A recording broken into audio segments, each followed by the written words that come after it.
Me presentó como mi futura exnuera en mi propia mesa de comedor, frente a 12 personas, en mi casa, mientras yo todavía sostenía la fuente de servir. Lo que ella no sabía era que yo había estado preparada para este momento durante semanas. La fuente de servir pesaba unas 4 libras, hierro fundido, esmaltado en color crema, un regalo de bodas de mi tía que casi había devuelto porque pensé que era demasiado pesada para ser práctica. Me alegra haberla conservado. Hay algo en tener peso en las manos cuando alguien intenta hacerte sentir sin peso. Estaba de pie en el umbral entre la cocina y el comedor cuando escuché a Diane decir mi nombre. Esa es Claire, mi nuera. Una pausa, perfectamente calculada, de la manera en que solo puede calcularla una mujer que ha practicado algo 1000 veces en privado. Bueno, mi futura exnuera. Risas nerviosas y confundidas recorrieron la mesa. Es maravillosa, claro, continuó Diane, con ese tono particular que tenía, el que hacía que maravillosa sonara como un premio de consolación. Pero estas cosas pasan. Thomas va a presentar el divorcio pronto. Ella se va a mudar. Es triste. Escuché a Thomas decir, mamá, de la manera en que uno dice una palabra cuando quiere objetar técnicamente sin detener nada en realidad. Escuché a Diane decir, ay, Thomas, de todos modos se van a enterar. Crucé el umbral. 12 rostros se volvieron hacia mí. Dejé la fuente de servir sobre la mesa. Miré a Diane. Sus ojos recorrieron mi cara de la manera en que un jugador de cartas lee una mesa, escaneando en busca de la señal, calculando las probabilidades. No encontró nada que le gustara, y la observé recalcular en tiempo real. Sonreí. Momento perfecto, dije, porque yo también tengo noticias. Déjenme contarles primero sobre la casa, porque la casa es toda la historia. Mi abuela Marguerite la compró en 1971 con el dinero de una indemnización por un accidente automovilístico que le destruyó la rodilla izquierda y su carrera como enfermera. Caminó con bastón el resto de su vida y decía que la casa era lo único bueno que había salido del peor año de su vida. 4 habitaciones, un porche envolvente, un patio trasero que se inunda un poco en febrero y huele a arcilla mojada durante semanas después. Crecí pasando los veranos ahí. Cuando tenía 7 años, me enseñó a hacer su tarta de limón en esa cocina. Mantequilla, ralladura, paciencia, y quemé las primeras 3 antes de lograrlo bien. Murió cuando yo tenía 26 años. Me dejó la casa a mí, y solo a mí. Su letra, delgada y precisa, en la nota enmarcada en el pasillo. Cuídala. Deja que ella te cuide a ti. Yo no la había estado cuidando. Conocí a Thomas Beaumont 8 meses después del funeral, en un evento de trabajo al que casi no asistí. Era cálido y atento, y se reía en los momentos correctos. Tenía ese tipo de firmeza que, en aquel momento, se sentía como seguridad. Salimos durante 2 años. Nos casamos discretamente. 40 personas, el patio trasero, luces de cadena. Lo dejé mudarse a la casa que mi abuela me había dejado, y me dije que ese era el tipo correcto de amor, el tipo en el que abres la puerta y dejas entrar a alguien. Él sabía desde el principio que la casa era mía. Teníamos un acuerdo prenupcial que era, francamente, embarazosamente claro al respecto. Mi abogada de aquel entonces, una mujer llamada Priya Khatri, que usaba los mismos lentes de lectura que mi abuela y cobraba en consecuencia, había sido minuciosa. La casa seguía siendo mi propiedad separada. Thomas no tenía ningún derecho sobre ella durante ni después del matrimonio. Pensé que eso ya estaba resuelto. Pensé que muchas cosas estaban resueltas. Diane Beaumont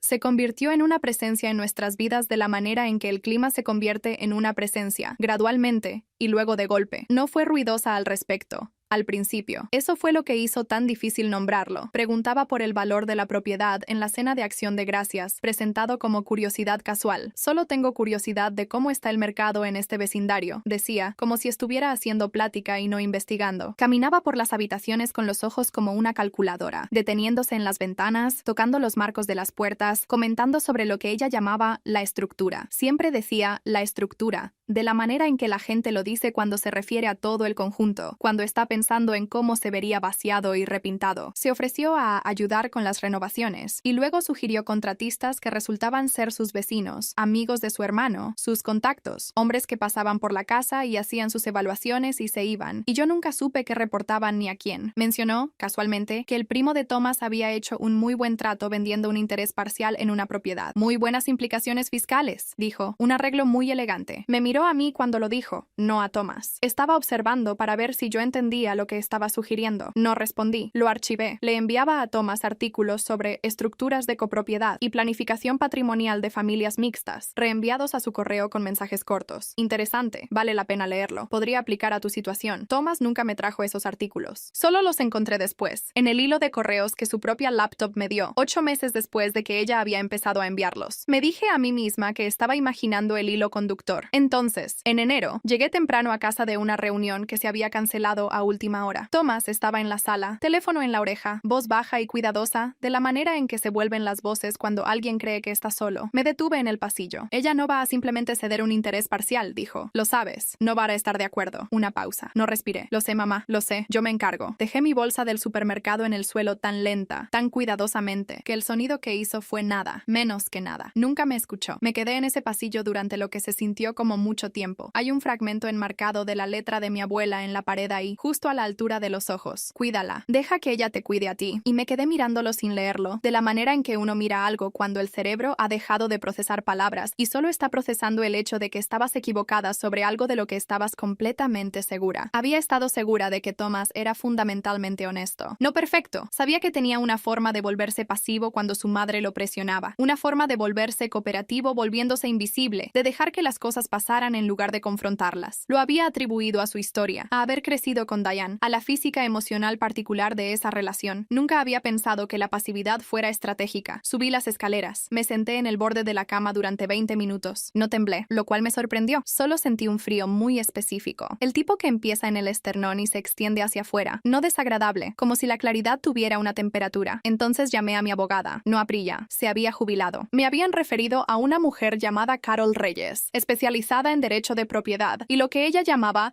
protección de activos en situaciones conyugales complejas. Tenía 41 años. Era directa, y tenía una voz como la de alguien que nunca ha perdido sus llaves. Me había reunido con ella una vez antes, 6 meses atrás, sobre una pregunta no relacionada respecto al patrimonio de mi abuela, y había salido de esa reunión pensando que estaba agradecida de nunca haber hecho algo que ella tuviera que oponerse. Necesito contarte lo que acabo de escuchar, dije. Escuchó. Hizo 3 preguntas aclaratorias. Dijo, antes de hacer algo, necesitamos saber con qué estamos lidiando en realidad. Esto podría ser inocente. ¿No es inocente? Dije. Probablemente no, dijo. Pero documentamos de todos modos. Así que documentamos. No confronté a Thomas. Había aprendido algo, en algún lugar, no recuerdo dónde, tal vez viendo a mi madre navegar los estados de ánimo de mi padre, tal vez de 15 años en trabajo de cumplimiento, que confrontar a alguien antes de tener pruebas solo le da tiempo de escribir una mejor historia. Así que observé, anoté, empecé a llevar un registro en una aplicación de notas encriptada, fechas, horas, frases específicas, los nombres que Diane mencionaba, las conversaciones que se cortaban cuando yo entraba a la habitación. 3 semanas después de la conversación en el pasillo, encontré el documento. Era un jueves por la tarde. Thomas había salido a una cena de trabajo. Subí a cambiarme de ropa y su laptop estaba sobre la cama, abierta, con la pantalla encendida, la batería baja. El tipo de descuido que ocurre cuando la mente de alguien está en otras cosas. Casi la cerré. Casi simplemente la cerré y bajé y preparé la cena y serví una copa de vino y me dije a mí misma que la llamada telefónica de enero había sido inocente, que estaba malinterpretando las cosas, que un buen matrimonio requiere cierta tolerancia por no saberlo todo. He pensado en ese momento muchas veces desde entonces. El momento antes de leerlo. Me senté. Acuerdo de transferencia de interés parcial. 7 páginas, redactadas en ese tipo de lenguaje legal denso diseñado para oscurecer lo que hace. Construcciones pasivas, términos definidos que entierran la acción dentro de la definición. Frases como la participación cooperativa del otorgante en la transferencia de la propiedad, que hacen que un robo suene como un apretón de manos. Mi nombre aparecía 11 veces, como la otorgante, la transferente, la parte que consiente. El nombre de Diane Beaumont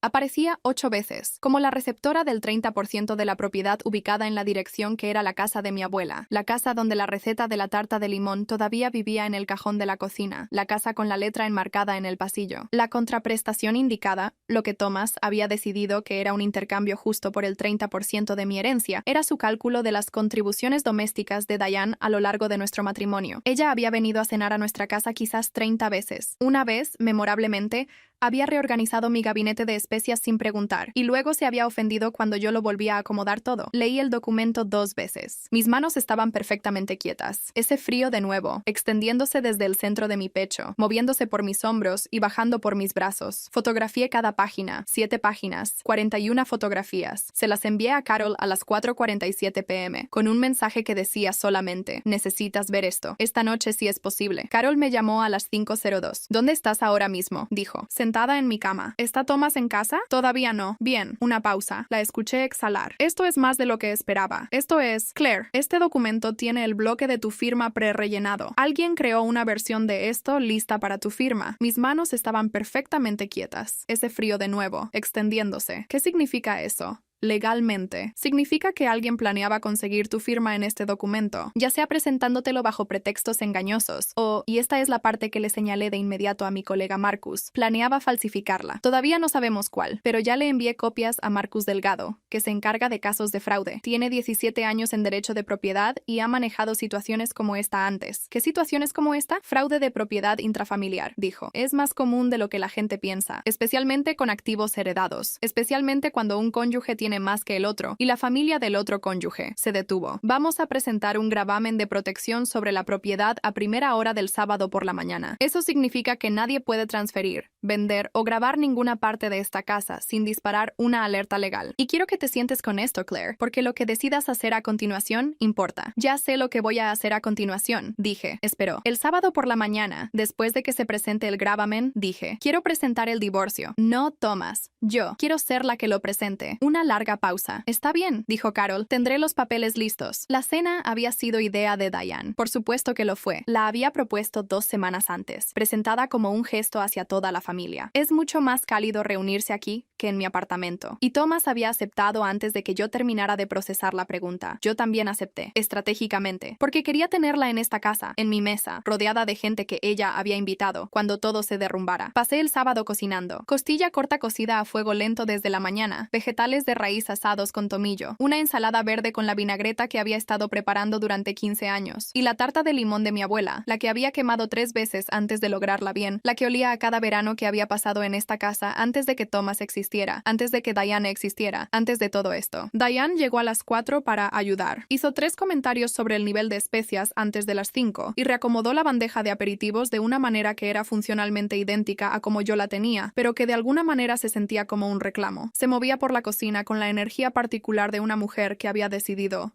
en su mente, que esta habitación ya le pertenecía. Thomas se movía por la casa con el silencio cuidadoso de un hombre que sabe que algo está a punto de suceder y no sabe cómo detenerlo, y ha decidido, finalmente, no hacer nada. Para las 7, habían llegado 12 invitados. Se sirvió vino. La habitación tenía el ruido agradable y cálido de personas que no se habían visto en un tiempo llenando los espacios. Vi a Mitchell, el primo de Thomas, un hombre callado que siempre me había caído bien, que una vez me había dicho, sin que yo preguntara, que pensaba que Diane era un caso especial. Captar mi mirada desde el otro lado de la habitación. Le hice un pequeño gesto con la cabeza. Él me devolvió una ligera inclinación de cabeza, de la manera en que reconoces a alguien cuando no sabes exactamente qué está pasando, pero estás prestando atención. Bien, me devolvió una ligera inclinación de cabeza, de la manera en que reconoces a alguien cuando no sabes exactamente qué está pasando, pero estás prestando atención. Bien, quería un testigo que me conociera. Estaba en la cocina cuando escuché la voz de Diane llegar por la puerta, ligeramente elevada, actuando para la mesa. Esa es mi nuera, Claire. Es maravillosa, claro, aunque una pausa perfecta. La pausa de alguien que la ha practicado. Bueno, no debería decirlo. Alguien preguntó. Siempre alguien pregunta. Es solo que todo esto va a cambiar muy pronto. Thomas va a presentar el divorcio. Ella se va a mudar. Es triste, pero estas cosas pasan. Mamá, dijo Thomas, desde algún lugar que no podía ver. Ay, Thomas, de todos modos se van a enterar. Levanté la fuente de servir. Pesaba 4 libras. Crucé el umbral, 12 rostros, una mesa. La porcelana buena que había heredado junto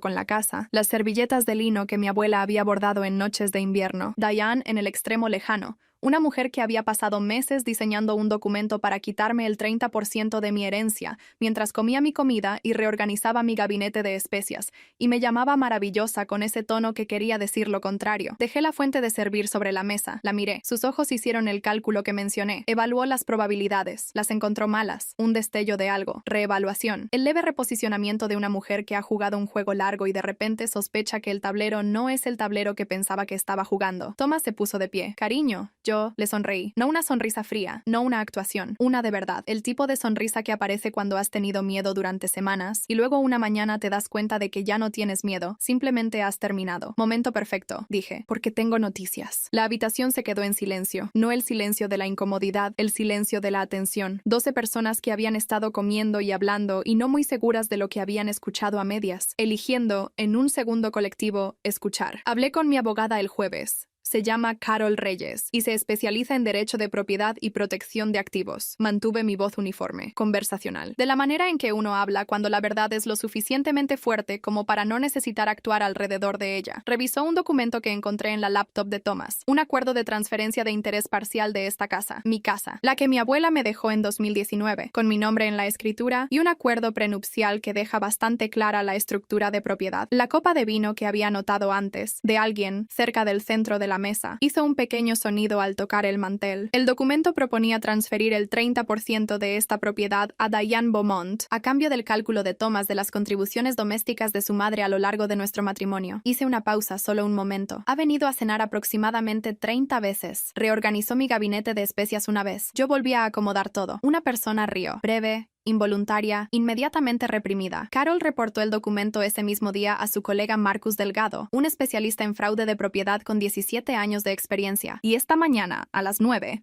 presenté el divorcio. Miré a Thomas. No él. Yo lo presenté. Thomas se sentó. Se sentó de la manera en que un edificio se asienta después de que algo estructural se ha desplazado, lentamente y sin resistencia. La casa es mía, dije. Miré a Diane. Su rostro se había puesto del color de la masa cruda. Era mía antes de conocerlo. Seguirá siendo mía después. Mi abogada ya ha presentado un gravamen de protección, lo que significa que cualquier otro intento de reclamar una parte de esta propiedad será tratado como lo que ya es. Levanté la cuchara de servir. Fraude. La volví a dejar. La costilla corta está excelente, dije. Por favor, sírvanse. Volví caminando a la cocina. Detrás de mí, la habitación estaba tan silenciosa que podía escuchar las velas. Entonces Mitchell dijo, claramente, con el peso de un veredicto: Dios mío. Me quedé de pie en la barra de la cocina y comí un pedazo de tarta de limón, la receta de mi abuela, la que quemé 3 veces antes de lograrla bien. Sabía como siempre había sabido, brillante y limpia y como algo que sobrevive a todo lo demás. Podía escuchar el comedor detrás de mí, el ruido específico y fragmentado de una habitación intentando reconstituirse después de que algo ha sucedido dentro de ella. Alguien diciendo el nombre de Thomas en voz baja, una silla arrastrándose hacia atrás, el sonido de Diane, que siempre había llenado cada habitación que entraba, siendo conspicua y eléctricamente silenciosa. No regresé. Carol me había dicho,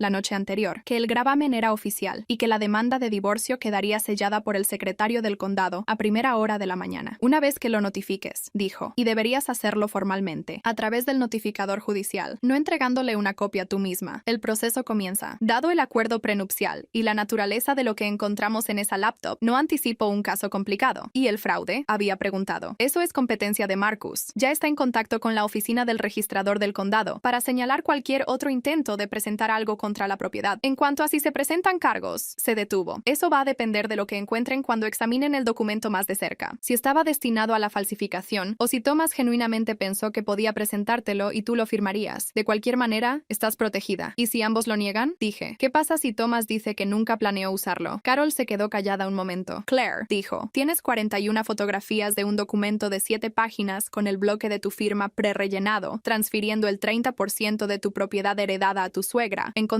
en la laptop de tu esposo 3 semanas después de que lo escuchaste decirle que tú no ibas a simplemente aceptar firmarlo. El documento en sí es la evidencia. La llamada telefónica es un detalle corroborativo. Pueden negar lo que quieran. Pensé en eso. Bien, dije. Thomas entró a la cocina 40 minutos después. Los invitados habían empezado a irse. Podía escuchar las despedidas, los abrigos, el particular movimiento apenado de personas saliendo de una situación de la que no esperaban formar parte. Mitchell fue el último en irse, y antes de hacerlo tocó el marco de la puerta de la cocina. ¿Estás bien?, dijo. Estoy bien, dije. Asintió una vez, como si eso resolviera algo. Se fue. Thomas se quedó de pie en la puerta de la cocina. Se veía como se ve la gente después de que algo se ha caído, no exactamente devastado, más bien como alguien evaluando el daño, tratando de averiguar qué se puede rescatar. Claire, no quiero hacer esto esta noche, dije. Necesito que entiendas. Estoy segura de que sí. Me volví hacia él. Thomas, encontré el documento. Lo fotografié. Mi abogada tiene las fotos. Un especialista en fraude tiene las fotos. La oficina del registrador del condado ha sido notificada. ¿Qué hay que entender? Abrió la boca. La cerró. Quiero que te quedes en otro lugar esta noche, dije. No te lo estoy preguntando. Esta es mi casa. Puedes volver cuando hayamos resuelto el calendario con los abogados. Me miró durante mucho tiempo. Creo que estaba buscando la versión de mí que habría vacilado, la versión que se habría suavizado, que habría dicho hablemos de esto, que confiaba confiaba en la estabilidad más que en la documentación, que lo amaba lo suficiente como para dejar espacio para una explicación incluso después del documento, incluso después de 41 fotografías, incluso después de todo. No la encontró. Se había ido desde enero, desde el pasillo, desde el frío en el esternón que había aclarado algo que yo había estado trabajando muy duro para no ver. Lo que sentí, mirándolo, no fue rabia, ni siquiera fue exactamente duelo. Fue algo más cercano a la sensación que tienes cuando has estado cargando algo pesado durante mucho tiempo y finalmente lo bajas. No alivio, porque alivio implica que el peso fue accidental. Esto fue más como reconocimiento. Ah, así se siente parar. Está bien, dijo. Se fue 40 minutos después con una maleta. Fue metódico al respecto. Dobló las cosas en lugar de meterlas de cualquier manera. Se movió por la habitación de la manera en que se movía por la mayoría de las situaciones difíciles. Cuidadosamente, silenciosamente, haciendo todo bien excepto lo importante. Escuché la puerta principal cerrarse a las 9:48 p.m. Escuché su auto arrancar. Lo escuché alejarse. Luego no escuché nada, y la nada era buena. En las semanas que siguieron, la imagen se armó sola de la manera en que se arman las imágenes cuando finalmente tienes todas las piezas y la distancia adecuada, lentamente, completamente, sin piedad. Marcus Delgado, el colega de Carol, era un hombre compacto con lentes de armazón metálico que hablaba de la manera en que habla la gente que está acostumbrada a que le crean en los tribunales. Me llamó 10 días después de la cena para explicarme lo que su equipo había encontrado. El documento, dijo, fue creado en la laptop de Thomas el 14 de noviembre, hace 8 meses. El bloque de firma con tu nombre fue formateado usando una plantilla de firma electrónica, no un escaneo de tu firma real, sino un formato escrito a máquina que podía presentarse digitalmente o imprimirse para recolectar una firma en tinta. Lo cual significa que, dije, significa que alguien planeaba conseguir tu firma en este documento, ya fuera presentándotelo bajo pretextos engañosos o, y esta es la versión que tomamos más en serio, rellenando la firma sin tu participación. Hizo una pausa. El documento fue enviado por correo, en borrador, a una dirección asociada con Diane Beaumont en noviembre del año pasado. Ella respondió con ediciones. Tenemos el hilo de correos. Me senté con eso un momento. 8 meses. Habían estado trabajando en esto durante 8 meses. ¿Qué pasa ahora? Dije. La oficina del fiscal del condado lo está revisando por posibles cargos de fraude electrónico y falsificación. No te voy a prometer un resultado. Ese no es mi papel. Pero te diré que el hilo de correos es bastante dañino. Las notas de Diane sobre el documento incluyen un comentario pidiéndole a Thomas que ajustara el lenguaje alrededor del consentimiento de Claire. Lo dijo con cuidado, clínicamente. Sus palabras. Me reí. Me sorprendió. Una risa de verdad, corta e involuntaria. Por supuesto que sí.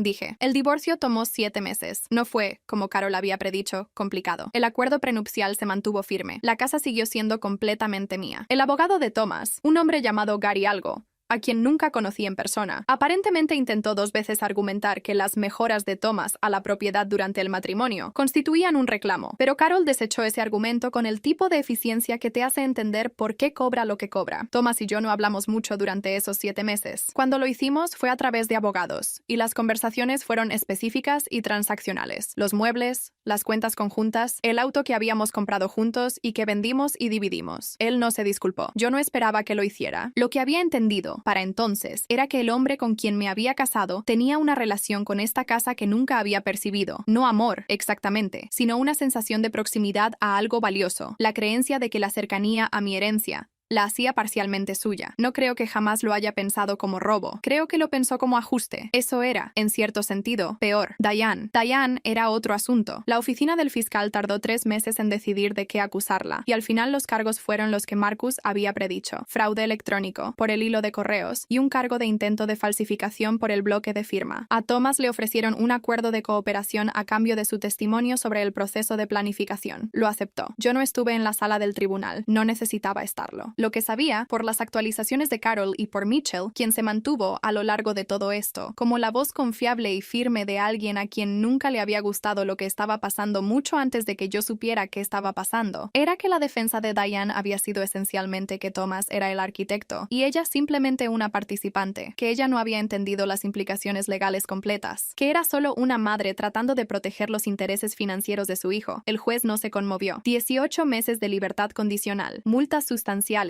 y un fallo civil formal que le prohibía cualquier otro reclamo o intento contra la propiedad en mi dirección. Enmarqué el fallo, no en la pared. Eso se sentía como demasiado. Lo puse en el cajón de la cocina, junto a la receta de la tarta de limón de mi abuela. Documentación junto a documentación. Evidencia que sobrevive a los eventos que la produjeron. Estoy escribiendo esto desde el porche trasero. Es lo suficientemente temprano para que la luz todavía llegue de lado a través de los robles, que mi abuela plantó en 1979, y que ahora son lo suficientemente anchos como para que 2 personas no puedan tomarse de las manos alrededor de los troncos. El patio trasero se inundó un poco en febrero, como siempre lo hace, y el olor a arcilla apenas ahora se está desvaneciendo. Hay café haciéndose adentro. Mi amiga Dana se está quedando el fin de semana. Ha sido mi amiga más cercana desde la universidad y es una de esas personas que llega con vino y no necesita que le expliques todo y de alguna manera ya está furiosa en tu nombre para cuando terminas la primera oración. Me dijo, la noche de la cena, se había enterado por Mitchell en cuestión de una hora, que siempre había pensado que Thomas era demasiado cuidadoso. No sabía qué significaba eso en ese momento. Creo que ahora lo entiendo. Demasiado cuidadoso significa actuar la firmeza en lugar de tenerla. Significa elegir una versión de calma, que en realidad se trata de control. Significa mirar a alguien que confía en ti y pensar en cuánto vale esa confianza. Mi abuela no era así.